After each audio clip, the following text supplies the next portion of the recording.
ថាពីបងធងធោនឹងคล้ายជាពីដែលអូនคล้ายបំផុត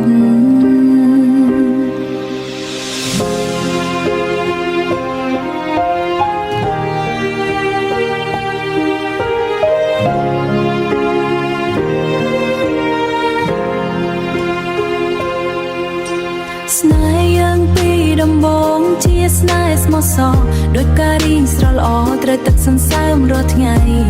អូនជឿបងព្រោះបងជាមនុស្សស្មោះមិនធ្លាប់កិនសងបងនឹងបំផ្លាញចិនអូថ្ងៃមួយបងនាំនារីម្នាក់មក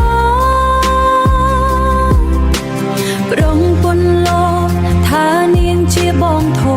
អូនក៏ទទួលដោយចិត្តស្មោះសរមិនគិតថានាងនឹងជំនួសអូនទេពេលវេលាកន្លងអ្វីចាប់ផ្ដើមផ្លាំងបងប្រែច្បាស់មិនដូចមុនទៀតទេបងផ្លាំងបដូរស្នេហ៍កិច្ចការពីអូនគ្រប់យ៉ាងអូនចាប់ផ្ដើមខ្លាច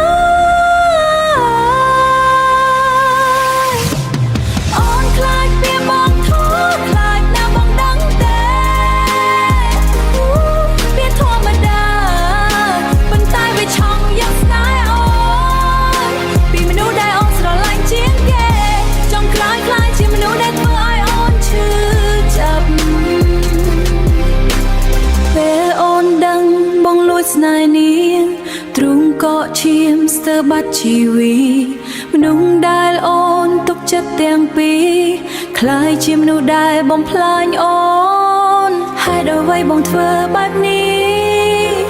ស្មាយបងថោឬអូនមិនល្អគ្រប់គ្រាន់ឬពីងបងថោវាមានតម្លៃជាងស្នេហ៍